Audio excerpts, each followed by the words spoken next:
What I'd like to do is a little quick exercise. So lump yourself together into groups of, I don't know, 3, 4, 5, whatever is convenient wherever you're sitting, because I see that you carefully parsed yourself out into clumps. There's the front clump, the middle clump, and the back clump. So if you all would please just group yourself together in 4 or 5s. You don't have to turn your chairs around. Just group up. This requires action. Okay. Here's what we're going to do, team. Your individual group is going to plan a barbecue, and the barbecue is going to be this afternoon out in the parking lot. So we have not got a lot of time to plan this barbecue, okay?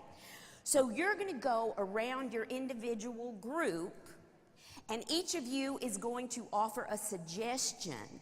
For example, and you're going to begin each suggestion with the phrase, yes, but. Okay? So, yes, but I don't like barbecue. Let's have Chinese. Yes, but whatever. Okay, you get it? So each person is going to offer a suggestion, but they're going to begin the phrase with yes, but. I'm going to give you about 45 seconds. So this is just run through, tick through real quick. Okay, go. So, how's it going? How's the barbecue going with yes, but? Good. You must be the boss. Okay, good. All right, we're going to now continue to plan the barbecue, but I want you to change one little thing. And I want you to change the phrase yes, but to yes, and. Okay? Yes, and. So pick up where you left off and keep going with yes, and. 45 seconds, go. All right, who's bringing the beer?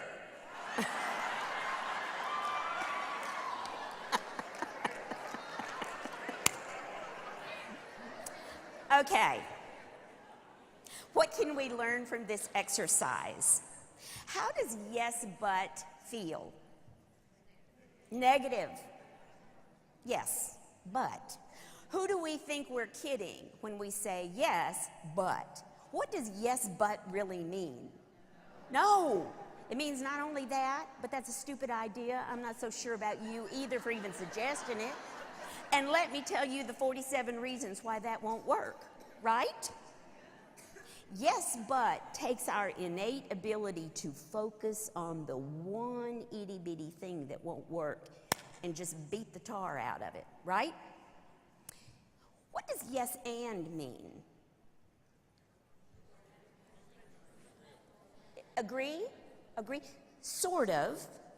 It doesn't really mean yes 100%. It means yes, and we could also do this. What it is it validates the previous statement that's made, and then it builds forward on it instead of slamming it down. One of the things that I noticed while you all were working was that when you were using yes and, the noise level in the room increased higher than it was in yes but. There was more laughter, there was more agreeability. How did your planning for the barbecue go when you switched from yes but to yes and? Did it move along better? Please say yes, yes.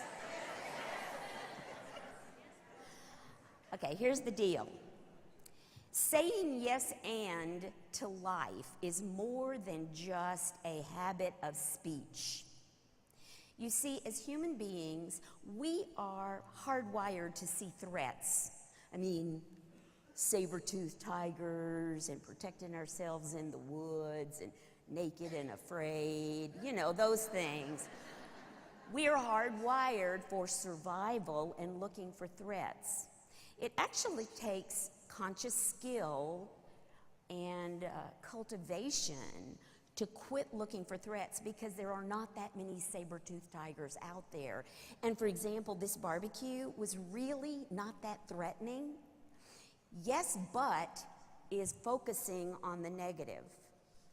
Yes, and is using the same skill that you used to laser in on the thing that you disagreed with to instead focus on what might be good about the idea that was just suggested. You see, when we say yes, but, somebody says, let's use paper plates. How about red and green? And you say, yes, but I think blue is better. Okay? And then you get into a big disagreement about the color of the paper plates. That is the one little negative thing in an idea that is essentially 95% good idea. And you're busy arguing about the color of the paint. This is similar to arguing over the color of the paint of the bathrooms in the school, whether it should be blue or green or yellow. Little bitty inconsequential kinds of things. And having been a board member, I understand little bitty inconsequential. I'm just saying. Yes, and on the other hand, acknowledges that the idea of paper plates is great and moves the conversation forward. What happens is that yes, and is a fabulous way to not only improve communication between work teams, but also improve your life, because it trains your mind to start looking for the good in each event or each happening or each conversation instead of focusing on the bad. You see, it takes absolutely no talent to be negative. No talent whatsoever. We are all gifted in the no talent area of negativity. It takes conscious determination and insightful thinking to move your mind to where it starts looking for the yes and in life. I tell you that this little tiny thing works. My beloved and I have been married for 43 and a half years. We like to think of it as the happiest 37 years of our lives. And about 10 years ago, because I teach yes and, we committed that we had to use it like in my office and at home and in our relationship. And I just want to testify to you that if yes and can turn around a 30-plus year relationship, trust me, it can work in your office. I even have some of the groups that I have worked with do a butt bucket. And when they're having like a brainstorming meeting or a work session or whatever, they put a bucket in the center of the conference room table. And, it says B-U-T, not B-U. It's not a double T, okay? B-U-T, yes, but. And every time old Harry leans back and says, yeah, boy, tried that in 87, it didn't work. Harry has to put a quarter in the butt bucket.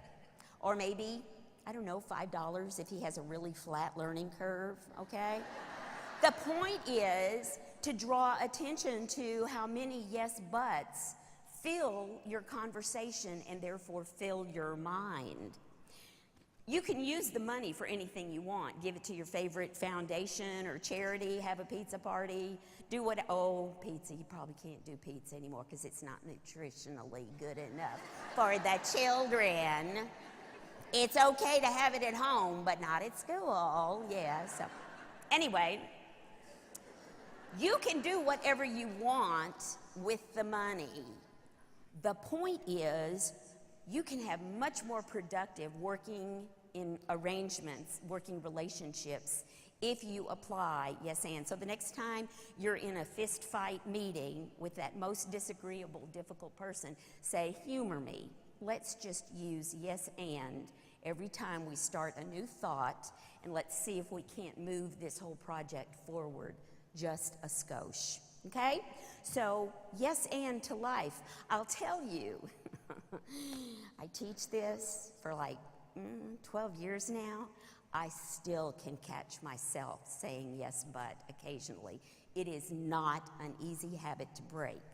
But when you start training your mind to look for the good in an idea, it is transformative. I am here to tell you, it makes you a pleasant person even if you don't want to be one.